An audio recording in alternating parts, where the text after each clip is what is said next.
Today on Grace to You. These are people of faith. Their whole lives were built around this promise that had been given to Abraham and passed on to these three other patriarchs. And everything in their life focused on the confidence that they had that God would do what He said He would do because God could be trusted. They never saw it. And this is faith at its highest level, is it not? What in the world makes us so embarrassed about the gospel? For I determined to know nothing among you except Jesus Christ and Him crucified.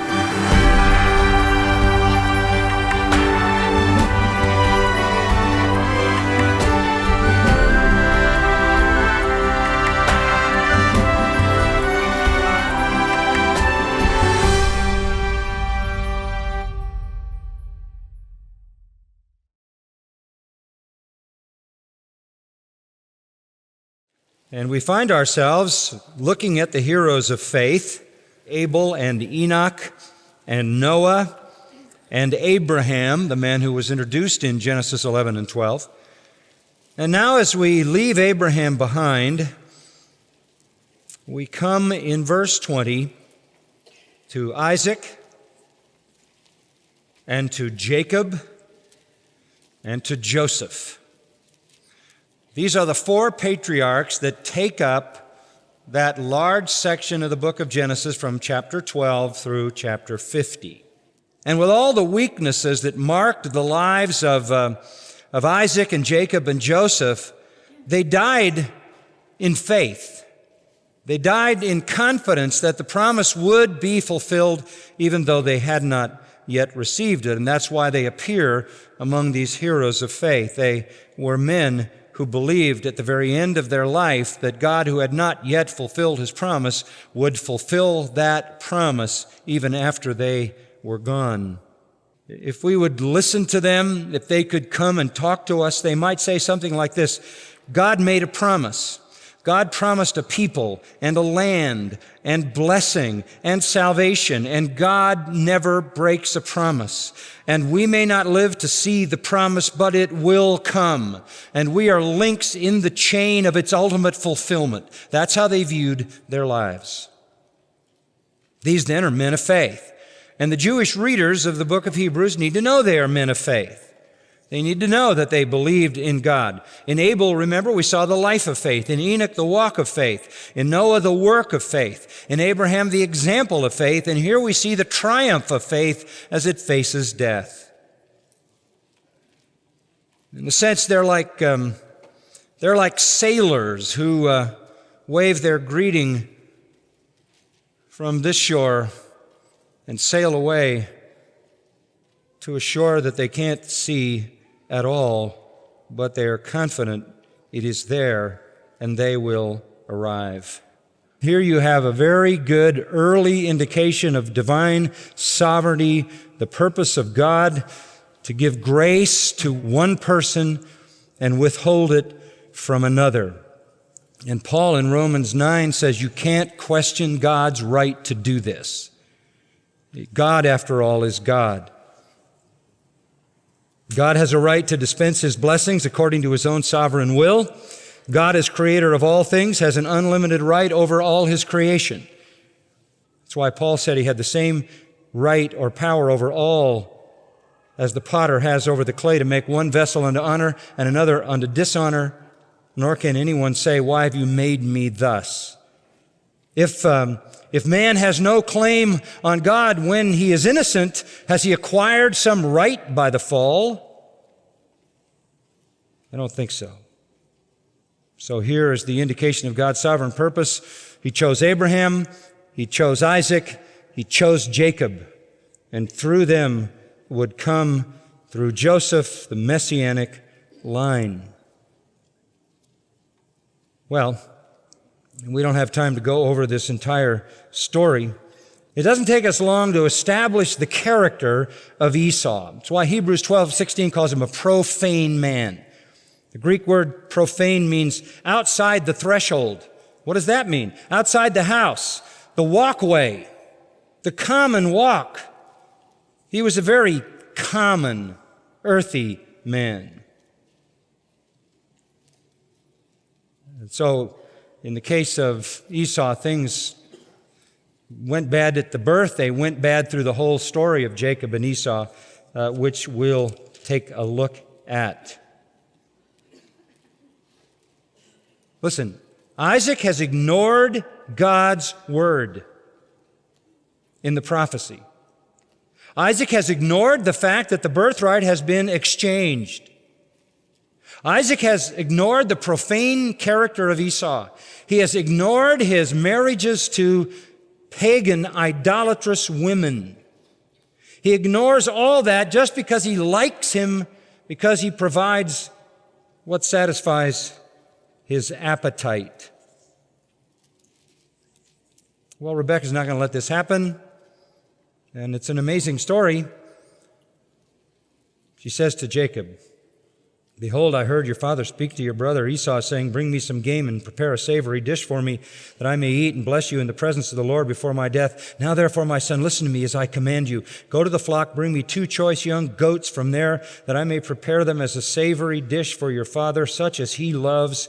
Then you shall bring it to your father, that he may eat, so that he may bless you before his death.'" The idea, the father was, you bring me the meal, I'll give you the fatherly blessing, the right of primogeniture, the right of being the heir. Jacob answered his mother Rebekah, "Behold, Esau, my brother, is a hairy man, and I'm a smooth man. How do we pull this off? My father will feel me, then I will be as a deceiver in his sight, and I'll bring upon myself a curse and not a blessing." He doesn't mind lying and cheating, but he doesn't want to just expose himself to a curse. His mother said to him, "Your curse be on me. I'll take your curse, my son. Just do what I tell you." So he went out and got the animals, brought them to his mother. His mother made savory food, such as his father loved. Rebekah took the best garments of Esau, her elder son, which were with her in the house, and put them on Jacob. And she put the skins of the young goats on his hands. Now that'll tell you how hairy Esau was, folks. Wow. She put the skins on his hands and on the smooth part of his neck. And she gave the savory food and the bread which she had made to her son Jacob. Remember now, Isaac can barely see, as we read at the beginning of the chapter. And so he comes in. He came to his father and said, "My father." And he said, "Here I am. Who are you, my son?" Jacob said to his father, "I'm Esau." "I am Esau," or whatever he did.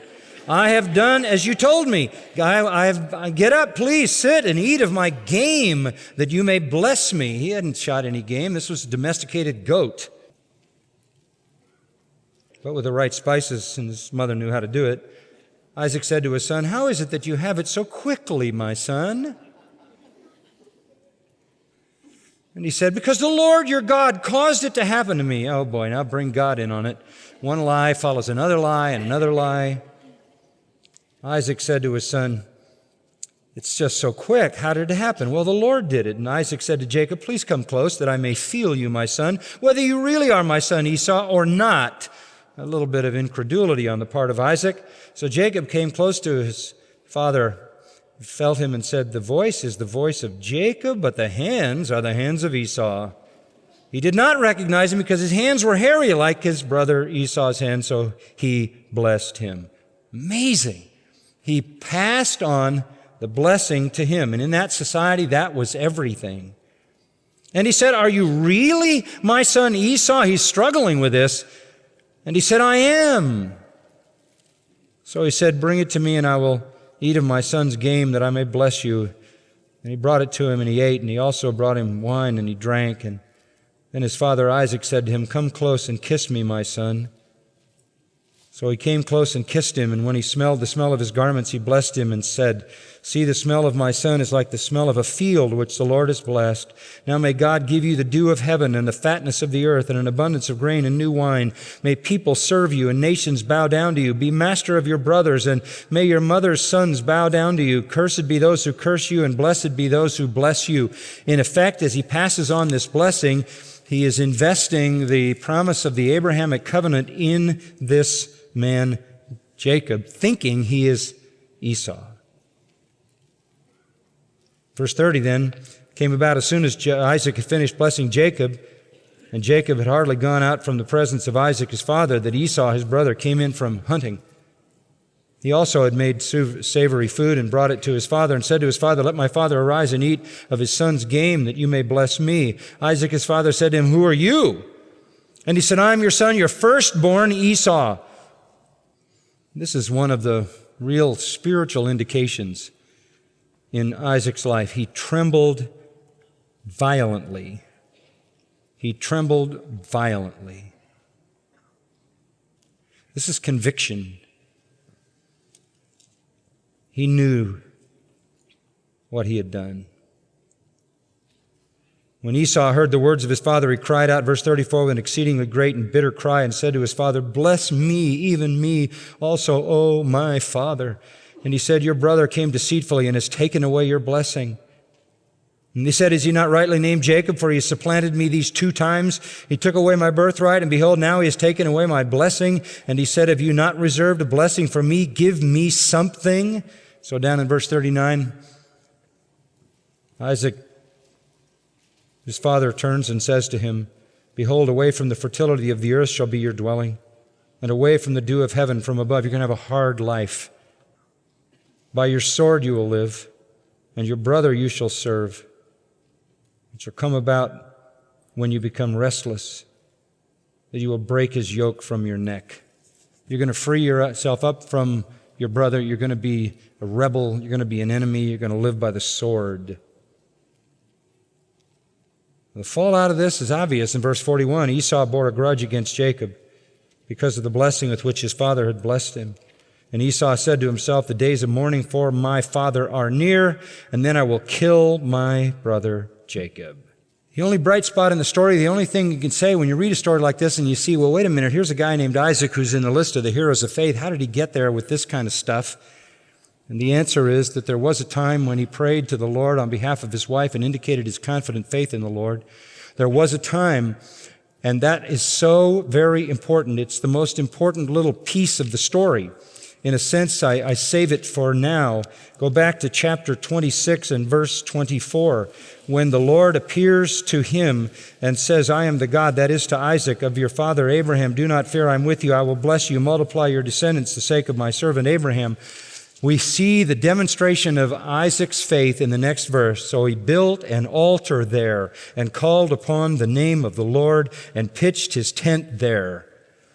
He took up his residence in the place where God had appeared. He built an altar to the Lord and called upon the name of the Lord. That is a statement for really expressing your faith in the Lord. You might even conclude that that was the point of a real, true conversion.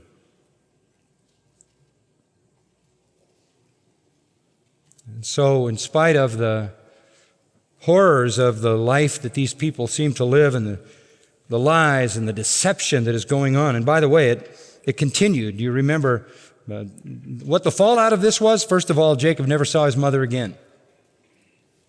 He was alienated from his brother and lived in mortal fear that his brother was going to kill him. But eventually he met again with his brother, and his life was spared. How did he demonstrate his faith? The writer of Hebrews says he demonstrated his faith concerning things to come. All that can be said about this man in the listing that occurs in Hebrews chapter 11 and defines him as a man of faith is that he believed God for what he did not receive. He blessed Jacob with the true blessing, gave a secondary blessing to Esau, even regarding things to come. This is the essence of faith. When he faced the end of his life and hadn't received the promise and hadn't received the land and hadn't received the nation and hadn't become a blessing to the world, he nonetheless passed it to the next generation, knowing it was yet to come. Yes, he tried to do things his way, but as soon as he perceived the providential hand of God crossing his natural will and his natural affection, instead of murmuring and rebelling, he yielded, he submitted to the Lord, he didn't reverse the blessing, and this is an evidence of his faith. He finally succumbed to what was right. Chapter 28, verse 1. Isaac called Jacob, blessed him, charged him, said to him, don't take a wife from the daughters of Canaan. Don't do what your brother did. Go to Padan Aram, to the house of Bethuel, your mother's father. And from there, take to yourself a wife from the daughters of Laban, your mother's brother. Get somebody that is from the family, a relative. May God Almighty bless you, and here's a repeat of the promise, make you fruitful, multiply you, so that you may become a company of peoples. May He also give you the blessing of Abraham to you and to your descendants with you, that you may possess the land of your sojournings, which God gave to Abraham. So in the end, dear old Isaac rolled over, accepted God's providential purpose through all the sinful machinations of that bizarre set of circumstances. And he died in faith that the promise would be fulfilled and that his son Jacob was the next link. Now that takes us to Jacob, and we'll make it quick, but let's go back to Hebrews 11. It's kind of hard to jump between Genesis and Hebrews, isn't it? Verse 21, by faith Jacob, as he was dying, blessed each of the sons of Joseph and worshiped, leaning on the top of his staff. Life of faith for Jacob was like his father Isaac. It was not the shining of the sun on a calm and clear day. Oh no, his life was murky and muddy and cloudy and dark and foggy and all of those things. But he walked by faith, like Isaac. He encountered many struggles, many challenges. Victories came very, very hard for him. The fog in his life was thick. Sin was heavy. But his faith never waned. Turn to chapter 28 for a moment, and let's see what we can know about him. Verse 10, Jacob departed from Beersheba, went toward Haran, came to a certain place, spent the night there. Because the sun had set, he took one of the stones of the place, put it under his head, and lay down in that place. He had a dream, and behold, a ladder was set on the earth with its top reaching to heaven, and behold, the angels of God were ascending and descending on it. The Lord stood above it and said, I am the Lord, the God of your father Abraham and the God of Isaac. The land on which you lie, I will give it to you and to your descendants. Here's a reiteration of the Abrahamic covenant to the next in the genetic flow, the genetic line, the descendants. Your descendants will also be like the dust of the earth. You'll spread out to the west, the east, the north, the south. In you and in your descendants shall all the families of the earth be blessed. Almost verbatim, the Abrahamic promise. Behold, I am with you. I will keep you wherever you go. I will bring you back to this land. I will not leave you until I have done what I promised you. Wow. Jacob awoke from his sleep and said, surely the Lord is in this place. And I didn't know it. And he was afraid and said, how awesome is this place? This is none other than the house of God, and this is the gate of heaven. So Jacob rose early in the morning, took the stone that he had put under his head, set it up as a pillar, poured oil on its top, and he turned it into an altar, a place commemorating that encounter with God. He called the name of it Bethel. That's house of God. Previously, the name of the city had been Luz. Jacob made a vow saying, if God will be with me and will keep me on this journey that I take and give me food to eat and garments to wear, I return to my father's house in safety, then the Lord will be my God. This stone which I have set up as a pillar will be God's house, and of all that you give me, I will surely give 1/10 to you. Here is indication of his faith. He wants the Lord to be his God. He wants to give generously. So when you look at the life of Jacob and you see a lot of problems in his life, obviously all the duplicity, all the lies, all the deception, yet he is anxious for the Lord to be his God. He's anxious to give to the Lord. He seeks the Lord in his hour of desperation. And he trusts the Lord to be the source of his life and the source of his protection. And he was. He was. The time came for Jacob to pass away. and he passes on the birthright. He passes the birthright on to Joseph. Let's look at chapter 48 of Genesis. Now you know we're getting to the end. Came about after these things, Joseph was told, "Behold, your father is sick." So he took his two sons, Manasseh and Ephraim, with him. So they come in. Your son Joseph has come. Israel. Jacob has his name changed to Israel. Collects his strength, sat up on the bed. Jacob said to Joseph, "God Almighty appeared to me at Luz, back at Bethel in the land of Canaan, blessed me. He said, 'Behold, I'll make you fruitful and numerous, and make you a company of people, give you this land to your descendants for you for an everlasting possession.'" Had he seen it? No. Had he seen a great nation? No. Had he seen people like the sand of the sea? No. It was a promise. He died believing that promise was true. "Now your two sons who were born to you in the land of Egypt before I came to you in Egypt are mine. Ephraim and Manasseh shall be mine, as Reuben and Simeon are mine. But your offspring that have been born after them shall be yours. They shall be called by the names of their brothers in their inheritance." And he goes on, and the key thing is the promise that is pronounced there at the very beginning. It is passed on through him to the next generation, namely Ephraim and Manasseh. I'm not going to read all the rest of this, but go down to verse 12. "Joseph took them from his knees and bowed with his face to the ground. He took both of them, Ephraim with his right hand toward Israel's left, Manasseh with his left hand toward Israel or Jacob's right, and brought them close to him, stretched out his right hand, laid it on the head of Ephraim, who was the younger, his left hand on Manasseh's head, crossing his hands. Although Manasseh was the firstborn, he blessed Joseph and said, 'The God before whom my fathers Abraham and Isaac walked, the God who has been my shepherd all my life to this day,'" and there's another indication of Jacob's true faith, "'the angel who has redeemed me from all evil, bless the lads, and may my name live on in them, and the names of my fathers Abraham and Isaac, and may they grow into a multitude in the midst of the earth.'" When Joseph saw that his father laid his right hand on Ephraim's head, it displeased him, and he grasped his father's hand to remove it from Ephraim's head to Manasseh's head. Joseph said to his father, "Not so, my father, for this one is the firstborn. Place your right hand on his head."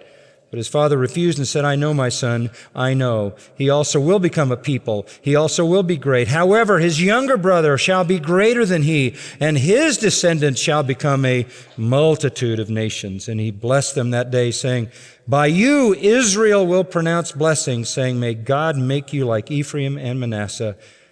Thus he put Ephraim before Manasseh." So Ephraim becomes another name for Israel, as Israel becomes another name for Jacob. Israel says to Joseph, "I'm about to die, but God will be with you and bring you to the land of your fathers." There's Jacob's faith. He'd heard from God. He couldn't change his mind. He couldn't move his hands. He died in faith, never having seen the results. That leaves us only Joseph. And what does it say in verse 22 of Hebrews chapter 11?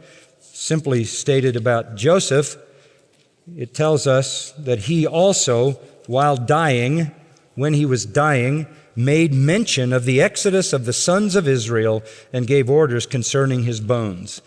He's dying now. He has not received the promise. The promise now is very old. It's very old.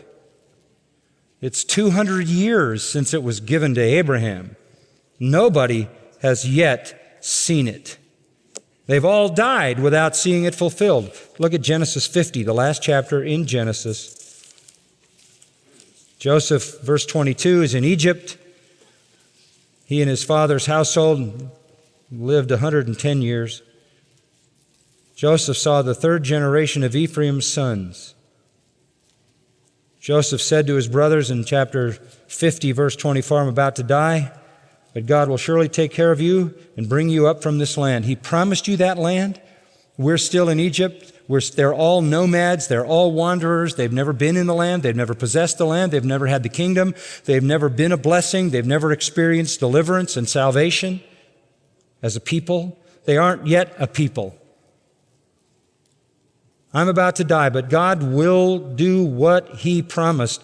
He promised an oath to Abraham, to Isaac, and to Jacob. Then Joseph made the sons of Israel swear, saying, "God will surely take care of you and you should take my bones from here. So Joseph died at the age of 110 and was embalmed and placed in a coffin in Egypt. Wow. Died a stranger, never having received the promise. Now, what is the writer of Hebrews telling us? You get it now, don't you? These are people of faith. I mean, their whole lives were built around this promise that had been given to Abraham and passed on to these three other patriarchs. And everything in their life focused on the confidence that they had that God would do what he said he would do because God could be trusted. They never saw it. I mean, this is faith at its highest level, is it not? These aren't people who live at a low level. Sinful, absolutely. Duplicitous, deceitful, absolutely. Weak, vacillating, sometimes immoral, absolutely. Living in a primitive time without the full revelation or the full riches of the Spirit that we know today. They struggled perhaps in ways that we don't, and maybe that's why there was a little more tolerance of those things, as Scripture indicates in the past. But what may be true about that part of their lives doesn't cancel out what's true about the commitment they made to trust God. They could not be deterred from giving the blessing to whom the blessing belonged. Abraham would not give it to Ishmael, it went to Isaac. Isaac would not give it to Esau, it went to Jacob. Jacob would not give it to Manasseh, it went to Ephraim. They all died never having seen it. They died as strangers, wanderers, nomads, a couple of them in foreign lands. That was the evidence of their faith. They believed God for what they couldn't see, all the way to death. Unless you think that that's something very unusual and heroic, that's how you believe too. Because the heaven that holds you to Christ is a heaven you have never seen. That's what it means to live by faith. Hebrews 11 begins, "Faith is the assurance of things hoped for, the conviction of things not seen." However, it can be hard to trust in things we can't touch or witness with our eyes. It seems easier to find security in the physical world, in a job, relationship, or money in the bank. But what happens when the world seems to be falling apart, when the people you trust disappoint you? That security is easily shattered. Abel, Noah, Abraham, Isaac, and other patriarchs are all listed in Hebrews 11 as examples of enduring and unshakable faith. They aren't alone. The Bible is full of men and women that faithfully pursued and obeyed Christ, a number of them at their own expense of their own life. These weren't leaders of society, and most would seem like very unlikely choices to proclaim Christ and start the early church. A few are of significant importance, and in John's book, 12 Unlikely Heroes, he examines men and women who, in spite of their shortcomings, played a pivotal role in God's kingdom work. Order your copy today and begin being encouraged in your desire and commitment to be used by God for His purposes.